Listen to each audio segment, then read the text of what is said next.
Then take a look at the AIERSEN Mini Super Bright LED flashlight.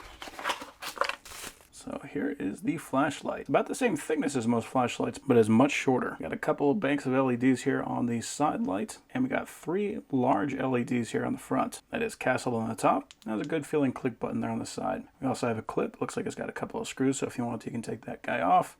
And we got a charging port that is USB-C. On the back, we have what looks like a fairly large magnet.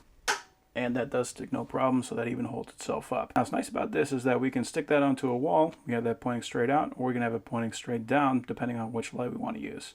We also have a charging cable. It's USB-A to USB-C. And we got a rechargeable battery that is an 18350A. Nice strong looking spring there on the back. And we got no ring right here to help make sure that it stays sealed. Okay, so that is a fairly bright flashlight. I also like to touch, they got a little LED there on the button. And that's pretty nice too. So if we have that thing on and we want to turn it off, all we gotta do is press the button again. But if we want to cycle through the modes, we can just press the button repeatedly.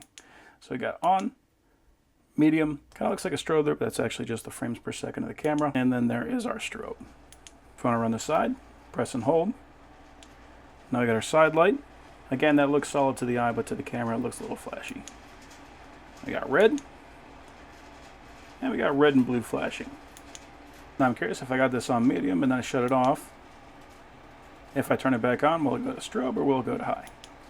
And the answer is it goes back to high, so that's good. What that means is I've seen some flashlights where it has to go through the full cycle, which means that occasionally when you turn it back on, it's going to go to strobe and it's going to blind you. So this one automatically resets to high every time you turn it on for the first time. Okay, so here it is outside. It is pretty dark out right now. And that has quite a bit of field of view on it. That's very bright, so that's high. Here's medium, strobe, and if we turn on the side light, can't really see a heck of a lot. I think it's a little bit brighter, but this is more going to be for setting up, kind of using it as a work light. So here we go, more for like flooding a closer area. It'll definitely work much better for that, especially with the magnet. Just make working a little bit easier.